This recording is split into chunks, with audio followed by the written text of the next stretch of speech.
20세기에 세계를 움직인 두 나라가 있었는데 하나는 미국이고 하나는 소련이었습니다. 근데 이 소련은 공산 국가가 되면서 이제 모든 교회를 다 문 닫게 하였습니다. 1959년도에 이제 미국의 닉슨 부통령이 이제 소련을 방문하였습니다. 그때 소련의 후르시초프 서기장이 이런 이야기를 합니다.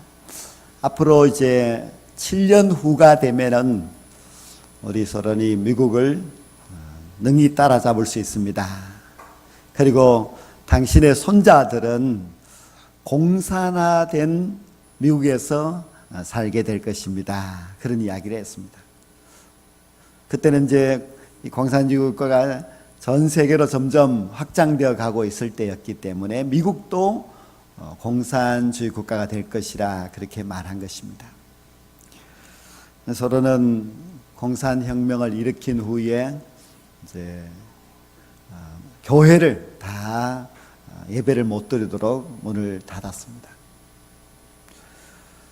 그런데도 불구하고 이 소련이 점점 세계를 향하여서 그 힘을 발휘해 나아가고 있을 때에 정말 그 후르시초프가 말한 것이 그대로 되는가 싶었지만은 40년이 채 되지 않아서 결국 이 후르시초프의 아들과 또 아들의 자부는 미국으로 기여하여서 미국 시민이 되고 맙니다. 그리고 100년이 채 되지 않아서 이 소련은 공산 국가로서 이제 문을 닫게 됩니다. 그들이 생각할 때는 예배는 비생산적이라고 생각하고 교회 문을 닫았는데 정말 예배가 비생산적일까? 그들은 교회 문을 닫고 그렇게 노력하였지만은 결국 소련은 배고픔을 이기지 못하고 손을 들고 말았습니다. 그래서 예배를, 즉 교회의 문을 닫아서는 절대로 잘 될 수 없다는 것을 똑똑히 보여주었습니다. 그런데 이런 질문도 합니다. 소련이 공산화가 되기 전에 거기는 기독교의 정교회가 또 많이 있어서 교회들마다 예배가 드려지고 있었는데 어떻게 공산 국가가 되었느냐 하는 그런 질문인데요. 그 당시 정교회는 교회 지도자들이 올바른 예배를 드리지를 않았습니다. 올바른 예배를 드리지 않고 그들은 모여서 쓸데없는 일에 시간을 보내면서 아주 쓸데없는 것을 토론하고 했습니다. 예를 들면은 반을 위해 마귀가 몇 명이나 앉을 수 있느냐 그런 것도 토론하고 또 아담에게는 배꼽이 있느냐 없느냐 그런 것을 토론하고 했습니다. 그래서 올바른 예배가 드려지지 않았기 때문에 결국 이 러시아 정교회는 다 공산화가 되고 말았던 것입니다. 우리는 이 이야기 속에서 참 중요한 사실을 알아야만 하는데요. 교회 문을 닫아서는 잘 될 수 없다는 겁니다. 북한도 결국 소련을 따라서 교회 문을 닫고 이제 공산화 국가가 되었습니다만은 교회 문을 닫아서 잘 되는 나라가 없고 또 예배를 소홀히 하여서 잘 되는 백성도 없습니다. 올바른 예배가 드려지지 않을 때에 결국 신앙은 타락되게 되고 올바른 예배가 없는 그런 교회는 잘 될 수가 없습니다. 우리가 오늘 또 예배 드리기 위해서 이 귀한 자리에 나오셨는데 여러분이 이 한 시간 예배를 드릴 때에 이 시간이 너무나 내게 귀하고 너무나 중요한 시간이라는 것을 다시 한번 깨닫고 올바른 예배, 즉 하나님이 기뻐 받으시는 예배를 통하여서 여러분 모두의 영혼이 다시금 살아나는 그런 놀라운 역사가 있게 되기를 간절히 원합니다. 교회에서 무엇이 중요한가? 우리의 신앙에서 무엇이 가장 중요한가? 하는 그런 질문을 해봐야 됩니다. 선교도 중요하지요.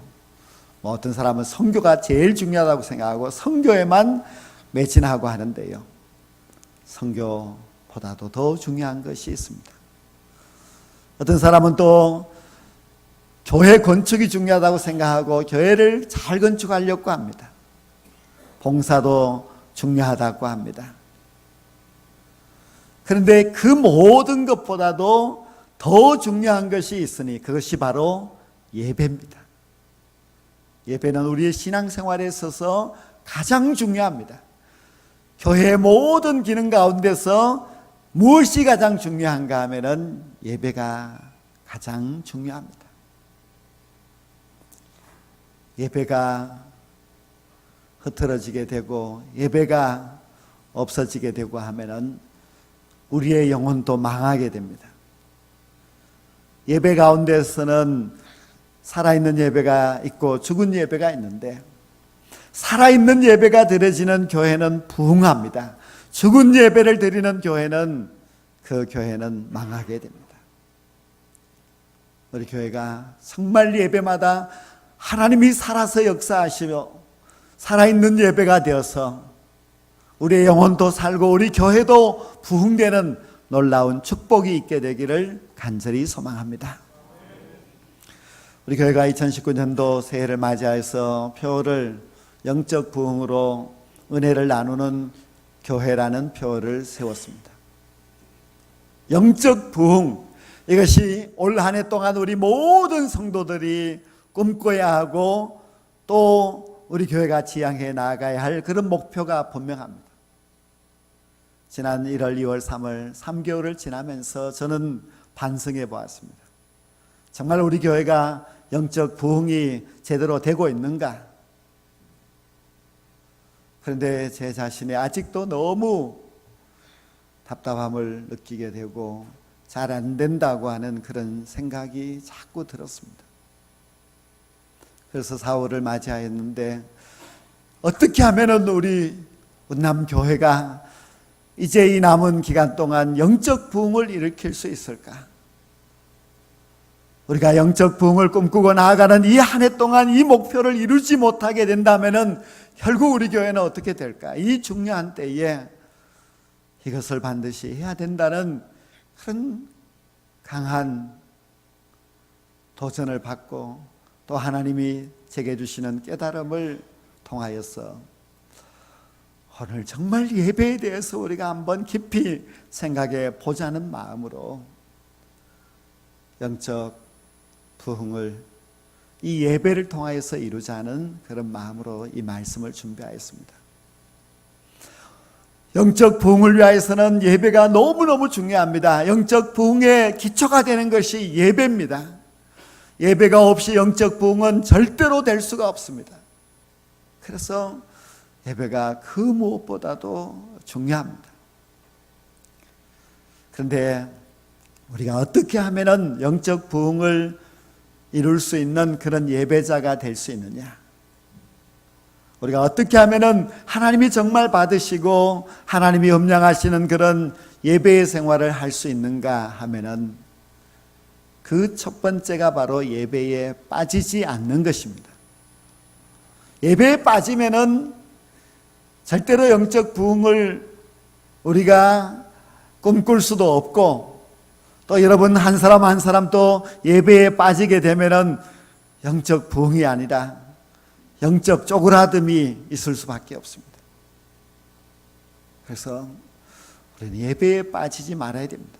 오늘날 많은 사람들이 세상의 일이 바빠서 예배에 빠지기도 하고 직장의 일이 다른 사업의 일이 그리고 개인의 생활 때문에 심지어는 이 좋은 날씨에 놀러 가야 되기 때문에 예배에 빠지는 경우가 많이 있습니다. 이것은 참으로 위험한 것입니다. 예배는 우리의 생명입니다. 예배는 우리의 신앙을 지키는 근본이기 때문에 예배 없는 신앙은 절대로 있을 수 없습니다. 그래서 우리가 예배에 절대로 빠져서는 안 된다 하는 것을 우리 마음속에 굳게 다짐해야 됩니다. 올 한 해 동안 여러분이 영적 부흥을 정말 원하신다면 이 예배의 생활은 철저하게 지키셔야만 합니다. 성경은 우리에게 안식일을 기억하고 거룩히 지키라고 말씀하고 있습니다. 거룩히 지킨다. 거룩이 뭡니까? 이건 구별한다는 것입니다. 우리가 이 귀한 주일을 구별하지 아니하고서는 절대로 거룩한 예배자가 될 수가 없습니다. 우리가 이 안식일을 거룩하게 지키기 위해서는 이 날이 거룩한 날이다, 하나님께서 구별하신 날이라는 것을 기억해야만 합니다. 그래서 지금의 말로 한다면 주일을 기억하고 이 주일을 거룩하게 지켜야 된다는 말씀입니다. 우리는 이 주일을 거룩하게 지키기 위하여서 이 날을 구별해야만 합니다. 이 날을 왜 구별해야 되는가 하면 하나님께서 많은 날들을 주셨지만은 복 주시마 약속하신 날은 바로 주일입니다. 우리가 주일을 통해서 복을 받는 것이고 주일을 거룩하게 지킴으로 말미암아 복을 받아서 한 주간을 살아가는 것입니다.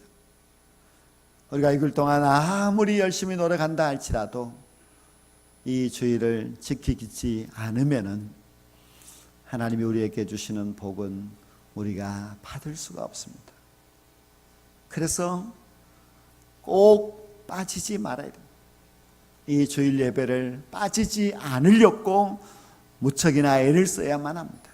이 주일 예배가 이제 한 주간 빠지고 한 주간 빠지고 이렇게 하면은 여러분의 신앙도 그만큼 깎이게 되고 절대로 영적인 부흥을 우리는 이룰 수가 없습니다. 그래서 주일 성수를 통하여서 하나님이 주시는 신령한 복을 받고 살아가는 것이 우리 모든 신앙인의 참 행복이라는 것을 다시 한번 생각하시고 예배에 빠지지 않는 귀한 성도가 될 수 있기를 주의 이름으로 간절히 권면합니다. 두 번째로 우리는 정말 우리의 예배가 하나님께서 받으시고 진정한 살아있는 예배자가 되기 위하여서는 우리가 이 준비된 예배를 드려야만 합니다. 이왕 우리가 예배를 드리는데 이 예배가 실패하는 예배가 아니라 성공하는 예배가 되기 위해서는 준비된 예배를 드릴 수 있어야만 합니다. 구약에는 이제 예배를 제사라고 하는데 구약에는 제사가 5가지 제사가 있습니다. 그 가운데 가장 중요한 그런 제사는 바로 번제입니다. 그런데 이 번제는 어떻게 드리는가 하면은 그 제물을 몽땅 태워서 하나님 앞에 드립니다. 하나도 남김없이 다 하나님 앞에 바칩니다.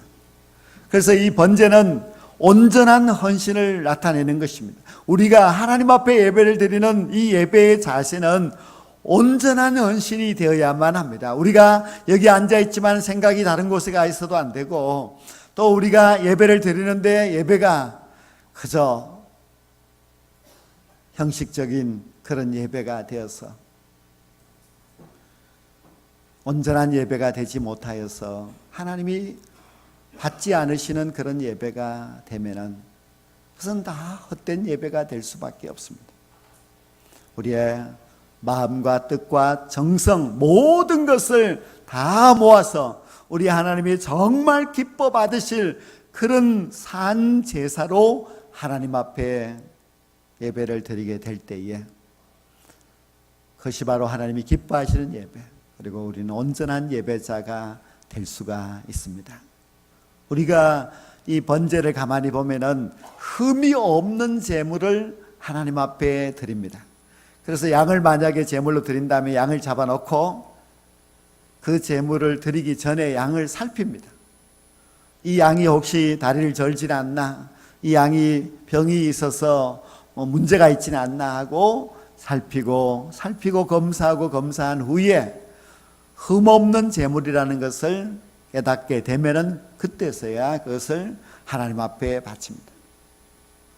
우리가 한 시간 드리는 이 예배도 흠없는 예배가 되기를 간절히 소망합니다. 이 예배 한 번 드리는데 이것이 하나님이 받지 않으시는 그런 흠 있는 예배가 되어서는 안 된다는 것입니다. 그래서 우리가 정말 번제의 제사와 같이 하나님 앞에 예배를 드리려면은 우리가 하나님 앞에 예배를 드리는 이 예배의 시간이 온전한 헌신이 되어야 하고 내 모든 것을 하나님 앞에 온전히 바칠 수 있는 그런 예배가 되어야 할 뿐만 아니라 흠이 없는 그런 제물이 되어서 하나님의 제단에 내 자신을 바치는 그런 예배가 되어야만 합니다. 그러기 위해서는 여러분들의 준비가 정말 필요합니다. 예배의 준비는 사실 토요일부터 시작이 된다 할 수 있습니다. 토요일이 되면은 내일이 주일이기 때문에 주일을 준비해야 됩니다. 입고 갈 옷도 준비해야 되고 헌금도 준비해야 되고 또 일찍 주무셔야 되고 주일이 되면은 모든 마음의 준비가 잘 되어서 교회로 나올 수가 있어야 됩니다. 그래서 예배의 시작은 집에서부터 시작됩니다. 집에서 준비가 안 돼서 그냥 헐리벌떡 오게 되면은 그것이 온전한 예배가 될 수가 없습니다. 그래서 집에서 모든 준비가 잘 되어야 됩니다.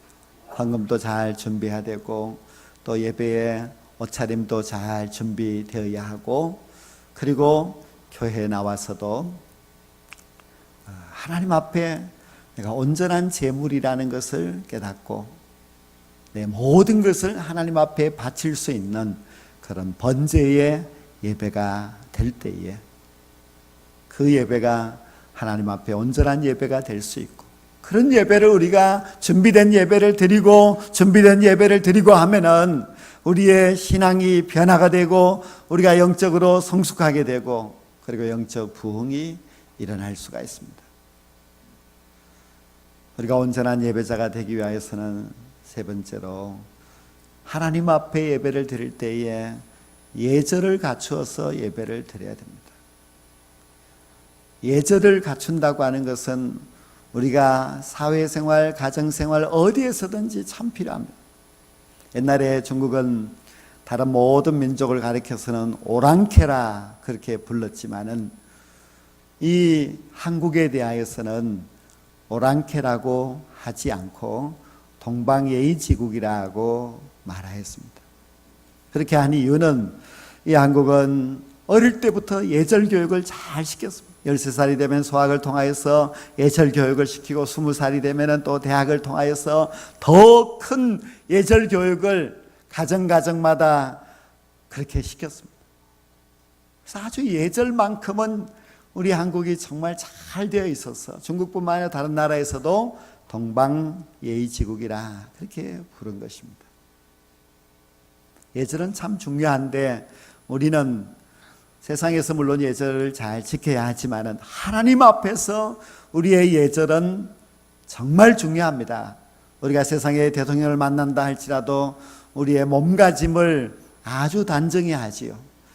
그러나 만군의 왕이신 우리 하나님 앞에 와서 예배를 드리는데 우리의 몸가짐이 바르지 못하고 흐트러져 있다면 무슨 예절 없이 하나님 앞에 예배를 드리는 것입니다. 이제 조금 있으면 여름이 되고 하기 때문에 성도들의 예배의 복장이 막 자유로울 수가 있습니다. 그냥 놀러 갈 때 입는 등산복을 입고 교회 오기도 하고 또 뭐 집에서 그냥 신고 다니고 하던 그런 샌들도 끌고 교회 오기도 하고 하는데요. 제가 지난번에 이스라엘에 갔을 때에 유대인들의 안식일을 지키는 것을 마침 안식일 날 예루살렘에 있었기 때문에 보았습니다. 그들의 옷은 다 똑같습니다. 안에는 흰 옷을 입고 밖에는 검은 코트를 또 이 자켓을 입고 그렇게 예배를 드리러 갑니다. 날씨가 덥습니다. 거기도. 그렇지만 그 더운 거와 상관이 없이 하나님 앞에 예배를 드리기 위해서는 항상 그 똑같은 옷을 입고 그렇게 나아가는 것을 보고 예배자의 자세가 저렇구나 하는 것을 알게 되었습니다.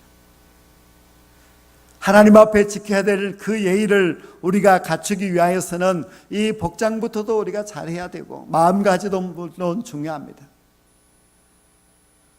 우리의 마음가짐 중에서, 예배의 마음가짐 중에서는 하나님의 말씀에 대한 예의가 있습니다.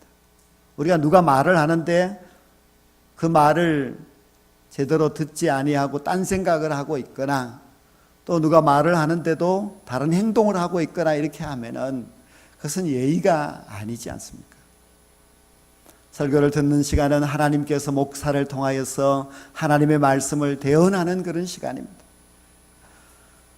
그래서 목사의 말이라 이렇게 생각하지 마시고 하나님께서 목사를 통하여서 내게 주시는 말씀이라고 생각한다면은 그 설교를 듣는 자세가 달라야 됩니다. 얼마나 여러분들이 그 말씀에 대하여서 경청하는지, 집중하는지, 그리고 그 말씀을 받아들이려고 하는지, 그것은 예의에 속하기 때문에 정말 하나님의 말씀에 대하여서는 예의를 갖추고 듣는 것이 참 필요합니다. 많은 내용들이 물론 있지만은 제가 오늘 정말 말씀드리고 싶은 것은 예배에 빠져서는 절대로 영적 부흥이 있을 수 없습니다. 그리고 우리가 예배를 드릴 때는 정말 준비된 예배를 드려야 됩니다. 그냥 제가 생각할 때는 예배를 준비된 예배를 드리려면은 최소한 한 20분 전에 나오면 좋을 것 같습니다. 교회 와서 한 주간을 돌아보면서 조용히 기도하는 시간을 가져야 됩니다. 세상에 때 묻은 우리의 마음, 한 주간 동안 살아가면서 하나님 앞에서 우리가 얼마나 부끄러운 그런 삶을 살아왔습니까? 조용히 눈을 감고 정말 하나님 앞에서 내 삶을 되돌아보며 묵상한다면 그 시간이 나에게 너무너무 은혜가 되는 시간입니다. 기도하고 말씀을 찾아놓고 읽어보고 찬양으로 마음의 문을 열고 예배에 들어가는 사람과, 예배가 시작이 다 되었는데 헐레벌떡 와서 기도도 준비되지 않고 그냥 예배를 드리는 사람과는 엄청난 차이가 있습니다. 저는 우리 남교회가 잘 되려면 예배에 지각이 없어야 된다고 생각합니다. 우리가 아직 등록 안 하신 분들은 지각해도 제가 봐줍니다. 그러나 일단 등록하신 성도님들은 지각하지 마셔야 됩니다. 예배도 하나의 하나님 앞에 드리는 제물인데, 우리가 만약에 누구에게 사과를 주는데 한 입 배물고 사과를 주면은 그 사람이 기분 나빠 받지 않습니다. 우리의 예배도 마치 한 입 배물어 먹은 사과를 하나님 앞에 드리는 것처럼 그렇게 준비 안 된 모습으로 하나님 앞에 드리면 예배가 매번마다 실패할 수밖에 없습니다. 그래서 준비된 예배가 정말 필요합니다. 그리고 예절을 갖춘 예배의 자세, 정말 우리에게 꼭 필요합니다. 그 모든 것은 물론 형식과 같습니다. 그러나 형식이 없이는 내용이 담기지를 않습니다. 우리가 이것이 형식이 아니냐 생각할지 모르지만은 형식 속에 내용이 담기기 때문에 우리가 이 형식을 잘 지켜야만 그 가운데 올바른 내용이 담기게 되고 경건의 그런 예배가 될 수가 있습니다. 저는 어떻게 하면 이 한 해 동안 영적 부흥을 일으킬 수 있을까? 그렇게 고민하다가 형식도 필요하겠다 생각해서 오늘 주보와 함께 이 예배 체크표 한번 보십시오. 영적 부흥으로 은혜를 나누는 교회가 되기 위하여서 이 개인신앙 체크표를 이제 만들어 드렸습니다. 이것을 성경책에다가 테이프로 붙이든지 붙이셔가지고 이름과 직분 그래서 애를 쓰시고 매주마다 지난주일부터 이제 시작된 것이기 때문에 이제 지난주일에 왔는지, 오후에는 수요 기도에는, 새벽 기도에는, 11조는 하셨는지 그런 것을 이제 동그라미를 치는 것입니다. 예배가 구약에도 5가지의 제사가 있었듯이 지금 신약에도 예배는 여러 예배가 있습니다. 찬양을 하는 예배도 있고 기도를 하는 예배도 있고 뭐 이렇게 주일처럼 전통 예배도 있고 그렇습니다. 근데 각가지 예배마다 또 다른 은혜가 있습니다. 그래서 여러분들이 주일날 예배 한번 드렸다고 해서 내 신앙이 뭐 잘 지키고 좋아졌다 이렇게 생각하지 마시고 예배는 자주 드려야 됩니다. 예배를 한 번 드리는 사람보다 2번, 3번 드리는 사람의 믿음이 좋은 것은 당연합니다. 우리가 항존직분자가 된다면 이 예배의 생활만큼은 다 해야 됩니다. 그래야만 교회 앞에서 떳떳할 수가 있기 때문에 그렇습니다. 그래서 이것을 잘 매주마다 체크를 하시면서 정말 여러분의 신앙을 이 형식 속에 하나하나 담아갈 때에 자연적으로 여러분의 신앙이 성장하게 되고 영적 부흥이 이루어지게 될 수가 있습니다. 예배 참석, 이것이 바로 영적 부흥의 기초라는 것을 잊지 마시고 착실한 예배 생활을 통하여서 올 한 해 동안 영적 부흥을 뜨겁게 경험할 수 있는 우리 모두가 될 수 있기를 주의 이름으로 간절히 축복합니다. 기도드리겠습니다.